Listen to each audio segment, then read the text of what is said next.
The new safety chief for Denver Public Schools starts tomorrow, and he sat down with Denver 7's Brandon Richard to talk about his priorities and whether he thinks school administrators should pat down students. Safety and security does not stop at 5 p.m. It is a 24-hour-a-day job. Denver Public Schools' new safety chief, Greg Cazell, says keeping schools safe is harder than ever. The schools are part of the community, so some of that violence that we're seeing is spilling over into our schools. So there's not just one thing that you can look at and say, hey, this is going to solve all our problems. You've got to look at everything. In February, a 16-year-old student was shot just feet from Denver's East High School and died a couple of weeks later. In March, a student shot two administrators at East while they conducted a pat-down.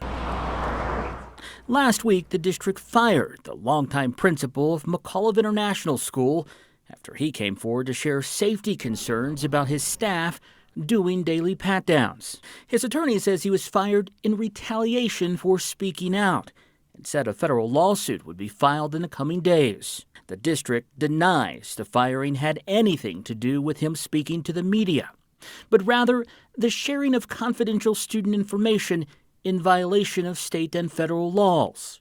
Cazell told me administrators and teachers doing pat-downs is not ideal. It's a challenge.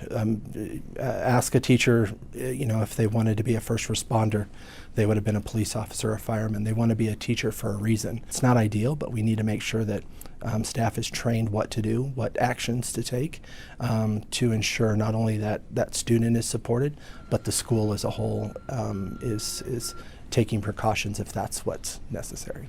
Cazell says increasing student access to mental health resources must also be a priority, and he'll help the district implement a new long-term safety plan.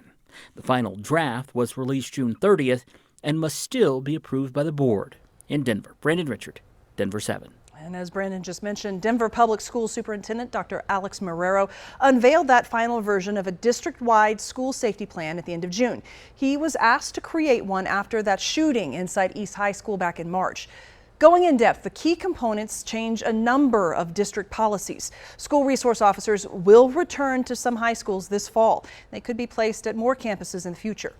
DPS is conducting safety audits at every school to figure out what immediate and long-term safety measures are needed.